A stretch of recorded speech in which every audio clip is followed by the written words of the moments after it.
So what we have here is a band mill blade. These things are sharp as fuck, and when they're wound together like this, they are pretty much spring loaded. So unraveling them, of course, can fillet you. So this is how you prevent yourself from being filleted by a band mill blade. It's a real tedious process. I understand nobody can do it.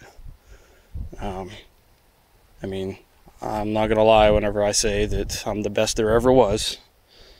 And you do, you take it like this, and you scout your scenery. I'm sure there's some hunter looking at me like I'm crazy. And then you take this bad boy and you do this. Yeah, that's how awesome I am.